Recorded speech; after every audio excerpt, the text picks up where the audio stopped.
Oke teman-teman, terima kasih masih mengikuti channel kami di Cerita Nusantara Dunia. Kami kali ini berada di kawasan Gua Maria Lodres Poh Sarang di Kediri di Jawa Timur. Kami akan mengeksplor ada apa saja di kawasan Gua Maria ini. Dan kita sekarang kedatangan dua narasumber dengan Pak siapa Pak? Boni. Pak Boni. Pak Boni ini sebagai apa Pak? Saya sebagai karyawan Wisma Bethlehem. Karyawan Wisma Bethlehem. Dan Pak siapa? Pak Santoso. Bertugas sebagai apa Pak? Sebagai karyawan Gua Maria Lodres Poh Sarang. Sama-sama pekerja di sini ya Pak? Betul.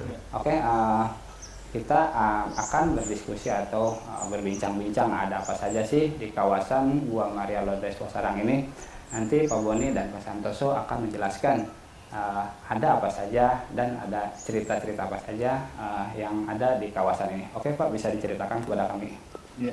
Untuk yang pertama saya mau bercerita mengenai sejarah Gua Maria Lodres Poh Sarang.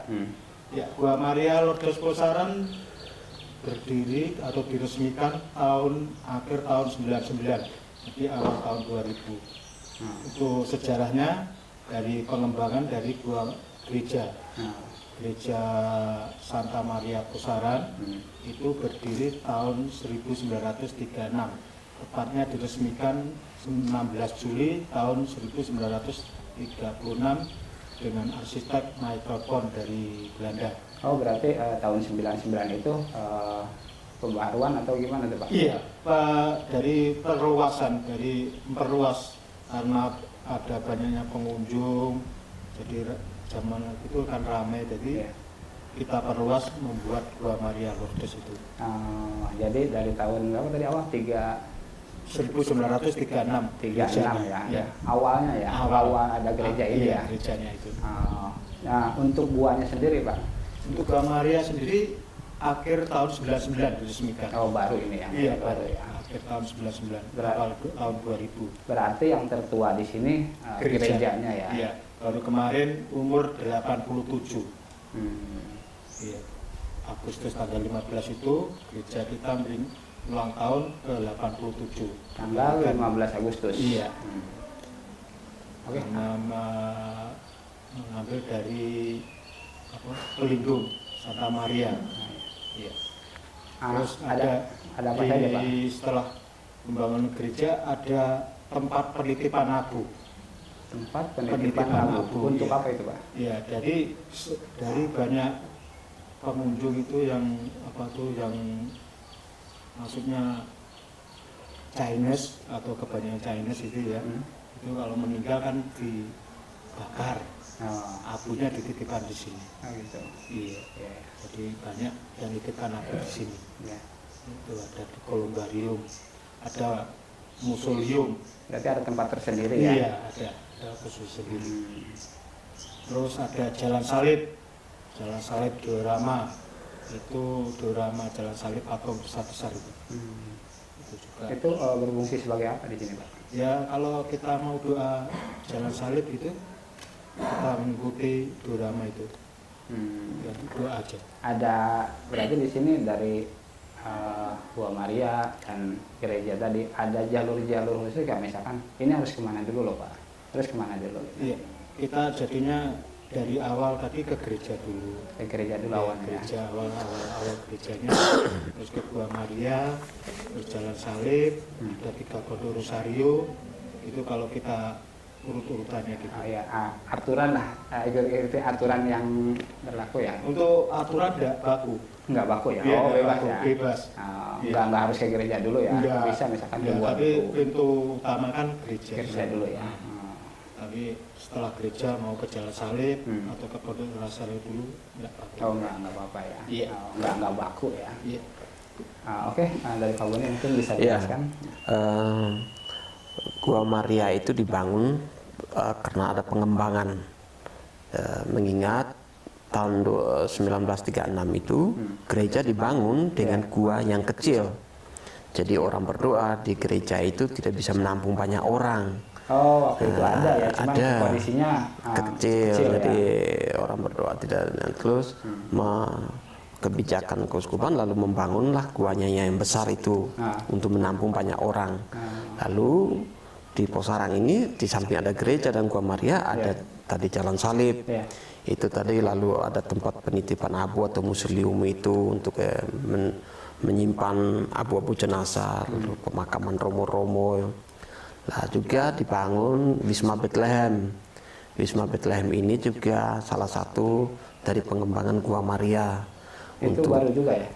Baru juga Wisma Bethlehem ini dibangun untuk peziarah yang datang berziarah ke Gua Maria, lalu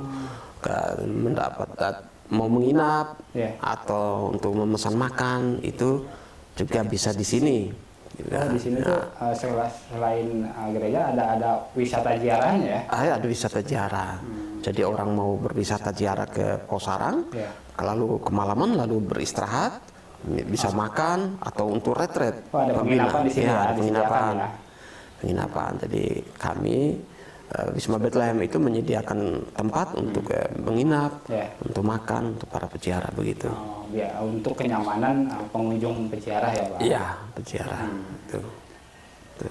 Terus selain dari umat Katolik sendiri, adakah di luar umat Katolik yang datang ke sini untuk ya berwisata atau ada tujuan lain gitu Pak? Oh ya, ada.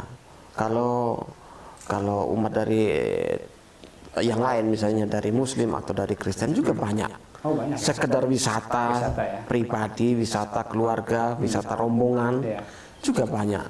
Mereka datang ke Gua Maria untuk sekedar berwisata. Tapi juga ada kelompok-kelompok atau kelompok-kelompok kategorial yang datang untuk retret, rekoleksi, pembinaan. Mereka kalau rombongan kategorial, kelompok-kelompok kategorial itu untuk rekoleksi. Rekoleksi itu apa? Kebaktian. Jadi mereka juga mendapat tempat. Nah, jadi Wisma Bethlehem juga menyediakan tempat. Di Gua Maria juga ada tempat-tempat tertentu yang mereka bisa berkumpul banyak orang berdoa. Ada tempat khusus lah ya? Itu. Di kawasan ini selain Gua Maria, terus gereja dan Wisma Bethlehem, ada cerita apa lagi Pak yang Bapak ketahui di kawasan ini sebelum ini berdiri? Di kawasan ini sendiri. Gereja Santa Maria Posarang itu berdiri sebelum itu ada sekolahnya. Jadi tujuan gereja dibangun di sini juga bukan hanya tempat berdoa, tapi mereka membangun juga sekolah. Untuk pendidikan ya. Pendidikan. Jadi hampir semua orang Posarang tuh pernah bersekolah di sekolah Katolik. Nah itu jadi pengembangan gereja itu bukan cuma tempat berdoa, tapi juga tempat pendidikan. Tempat beribadah bukan ya? Iya. Itu. Kira-kira warga sekitar sini dengan adanya Gua Maria Lourdes Posarang ini, bagaimana Pak pendapat mereka tentang tempat ini Pak? Pandangan mereka Pak? Dari segi ekonomi ada peningkatan. Ada peningkatan? Iya, ada peningkatan. Karena dulu sebelum ada Gua Maria itu warga sekitar itu ambil mata pencariannya titik batu. Apa itu? Ya, memecahkan batu. Pemecah batu. Iya. Nggak ada lagi ya? Nggak ada lagi selain itu. Jadi di sini ada sungai di depan gereja itu. Yang mata pencariannya cuma cari batu. Ya? Iya, cari batu. Tapi setelah ada Gua Maria ini banyak yang ada yang jadi pedagang, jadi asongan itu, ada yang pedagang kaki lima ya. Iya, jadi untuk lebih ekonomi. Ada peningkatan lah ya untuk warga sekitar ini lah. Ya. Berarti kan ada dampak bagus lah dari pembangunan dari Gua Maria ini. Di samping itu juga peziarah itu membawa pengaruh. Jadi masyarakat desa Posarang itu menerima kehadiran orang lain dengan segala macam perkembangannya. Jadi dulu mungkin daerah sekitar sini belum ada air bersih, dulu belum ada, orangnya harus mandinya ke kali. Nah, lalu pihak gereja membuat kebijakan membor, Membuat sumur bor, lalu mengalirkan air, membangun kamar mandi untuk warga sekitar sini ya. Nah, lalu dengan pembangunan segini besar, listriknya masuk. Ya. Jadi listrik dulu masih di sana, gereja ke barat ya Pak. Ke timur ini nggak ada. Oh, belum ada. Ke timur. Ini belum ada listrik, ke barat belum ada. Ya.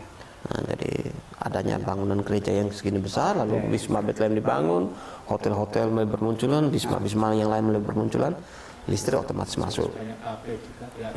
Banyak Dan kafe. istilahnya dengan adanya gereja ini pemerintah memberi fasilitas ya, Ya. ya untuk pemerintahannya sendiri, Ya. karena kan listrik sudah masuk pemerintah ya. Ya, Pak. Ada lagi. Ya, itu dampaknya dari Gua Maria dibangun, itu memberi dampak yang besar kepada bukan saja umat Posarang, desa Posarang, Ya. umat Katolik bukan saja itu, tapi warga desa Posarang, warga desa-desa lain yang ada di sekitar Posarang ini. Itu dengan segala macam perkembangannya. Jadi Ada berapa desa Pak di kawasan Posarang ini yang terdekat? Ya ada 4 desa ya. Pak, desa apa itu? Desa Langu, Petukuan Langu, ada sebagai titik gitu. ya, Itu dengan adanya Posarang juga itu ada menikmati ya. Ya. Menikmati itu Mendapat biasanya dampak. Itu warga itu cari air, air bersih, air di sini kan sudah steril. disterilkan. Oh, Jadi dia ngambil air untuk minum. Karena memang warga sini untuk minum di pribadi memang mereka nggak membuatkan sumur atau bagaimana nih Pak? Nggak mau repot. Nggak mau repot ya? Lagi pula begini, kalau sumur bor kan mahal Pak. Betul. Nah, sumur bor itu kan mahal.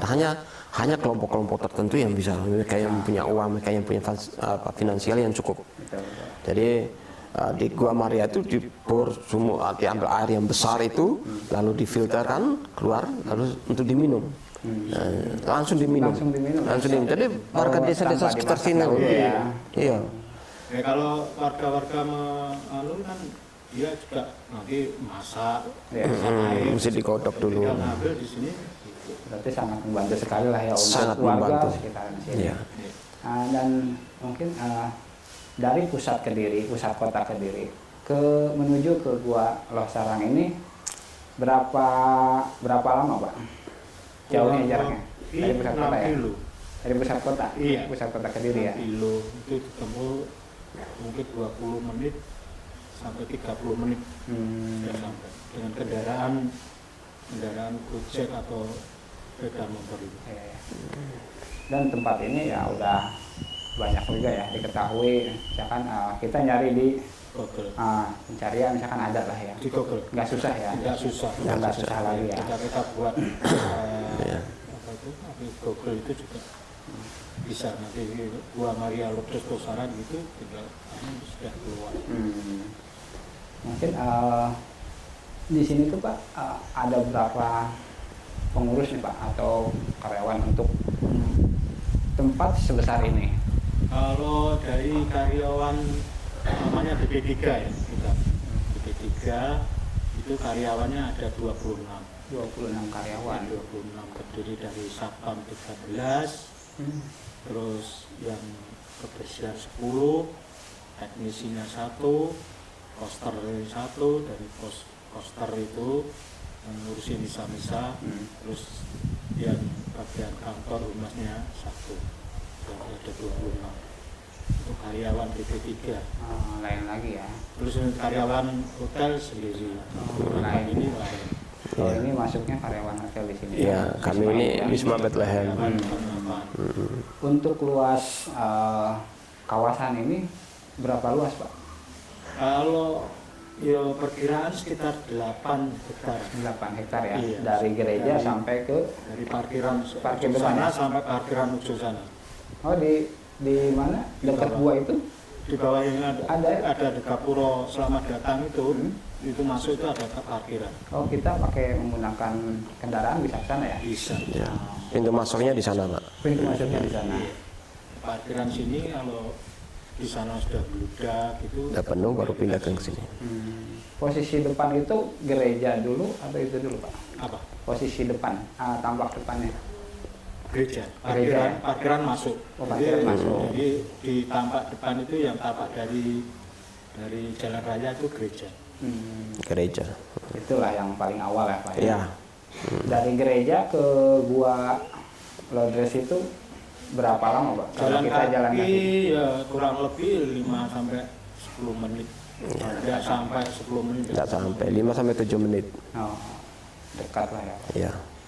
Nah, oke, kira-kira ada apa lagi nih Pak di kawasan ini Pak yang belum diceritakan kepada kami nih Pak? Ya, di Posarang ini yang ada itu gereja kecil, gereja tua itu. Di gereja tua itu ada Plaza Santa Maria, itu tempat berkumpul banyak orang. Plaza itu lapangan ya, bukan plaza seperti di bukan seperti bukan modern ya, bukan. mall ya. Bukan. Jadi samping gereja itu ada Ya. Plaza Santa Maria yang lapangan terbuka untuk menampung banyak orang yang di situ Fungsinya untuk apa itu Pak? Sebenarnya itu lapangan itu untuk hiburan, untuk orang-orang sekedar duduk-duduk menikmati situasi gereja itu, alun-alun, kayak gitu. Tapi untuk tempat di sana banyak pohon rindang. Ada banyak, Banyak, ada pohon, tapi memang tempatnya terbuka. Terbuka lah ya. Terbuka. Ada di bawahnya ada taman hidangan. Ada teman hidangan itu untuk orang makan, jadi beberapa menu souvenir Oh, di situ. ada ya, di situ ada disediakan ya. Ada sekolah, lalu ada pemakaman, terus ada susteran. Pemakaman. Jadi tempat lokasi pemakaman Untuk makam umat kita. umat Posarang. Itu kan jadi satu Pak sebenarnya. Jadi Posarang itu jadi satu dengan pemakaman. Pemakaman, Plaza Santa Maria, sekolah, SDK, Berdekatan ya. berdekatan, satu komplek itu. Dengan susteran Putri Kasih, Gedung Serbaguna, betul itu Bukit Gedung Serbaguna itu juga tempat untuk berkegiatan. Lalu masuk ke makin ke dalam ada tempat-tempat penjualan, toko-toko souvenir itu. Di situ juga ada tempat pemakaman penitipan museum yang tadi kita jelaskan pertama. Museum itu ada tempat penitipan Abuil. Iya. Sudah ada bukit perkemahan. Oh ada juga. Ada. Kalau orang yang pengen ya camping di sini ya. disediakan ya. Terus masuk. Akhir-akhir ini setelah COVID ini tidak difungsikan. Iya, belum difungsikan. Tidak terawat. Tapi untuk setelah COVID ini banyak apa pengunjung yang berdatangan kembali Pak? Iya. Rata-rata untuk pengunjung 1 bulan sih hampir 9.000. Iya. Oh, 1 bulan kalkulasi 1 bulan ya. Kita kalkulasi 1 bulan. Karena setiap 35 hari sekali ada kegiatan namanya Jumat Legi. Jadi malam tirakatan Jumat Legi. Itu acara puncaknya jam 12 malam. Itu di mana Pak? Di Gua Maria. Di Gua Maria ya. Iya. Jumat Legi. Jumat Legi. Jumat lagi. Jadi banyak itu Gua Maria penuh tuh, hampir 2.000 pengunjung. Mereka ke sana untuk apa itu Pak? Kalau di Jumat Legi itu? Berdoa. Berdoa, bermeditasi. Iya. Ya ada seperti misa. Ya, jadi doa itu memang Jumat Legi itu kan kebiasaan Jawa. Jadi kata Jumat Legi saja itu bahasa Jawa itu. Betul. Lalu kenapa ada di sini kegiatan itu? Nah, di sini dikemas dengan tradisi gereja Katolik, dengan liturgi gereja Katolik. Jadi orang berdoa tentu dengan kebiasaan gereja Katolik. Ya, itu. Jadi Jumat Legi itu kegiatan di Posarang, kegiatan apa saja? Ya orang berdoa, tapi doanya itu sesuai liturgi gereja Katolik. Ada sesuai aturan lah ya. Iya. Itu. Ya. Ada apa lagi Pak di sini Pak? Ya. Gitu ya. Nah, ya kalau kegiatan di Gua Maria itu yang pertama itu Jumat Legi. Jumat Legi ya. Jumat Legi itu yang menyedot banyak orang. Yang kedua, setiap 2 minggu sekali, setiap minggu kedua dalam bulan itu ada novena. Apa itu Pak? Novena itu orang berdoa Ya, seperti misa. Jadi kebiasaan gereja Katolik saja itu untuk menampung banyak orang. Jadi di Gua Maria itu dijadikan tempat misa untuk novena setiap minggu kedua dalam bulan. Terus ada lagi akhir tahun, misa akhir tahun. Jadi tahun baru. Tutup tahun dan pembukaan tahun baru. Di tanggal berapa itu, Pak? Tanggal 31. Oh, di akhir ya. Akhir. Jadi malam hari jam 12 juga itu ada misa besar di Gua Maria. Itu juga menyedot banyak orang. Jadi orang di kota-kota hingar-bingar dengan malam tahun barunya. Jadi orang Katolik itu banyak yang sini ya. Doa bermeditasi. Ya. Begitu. Berarti bisa penuh lah kawasan ini lah, Pak ya. Penuh. Bisa penuh. Penuh. Ya? Penuh. Tapi menampung nggak, Pak, untuk parkirannya nih? Berarti kan luas sekali tuh, Pak, parkiran di sini. Kak, di Posarang ada tiga parkirannya. Nah, parkiran pertama itu ada di samping sekolah. Jadi pertama kali kita masuk diarahkan ke situ. Parkiran kedua nanti ada di belakang Gua Maria nih. Nah, parkiran ketiga di sini yang menampung banyak orang. Banyak lokasi lah ya untuk kita. Misalkan mau kemana nih? Kita mau ke Posarang. Kalau mengenai parkiran nggak ada masalah. Nggak ada masalah. Warga tuh buka parkiran. Di luar dari kawasan ini ya. Nah, jadi dia kalau punya lahan itu ya kita buat parkir. Dialihkan di luar. Ya, itu dibolehkan untuk tempat parkir.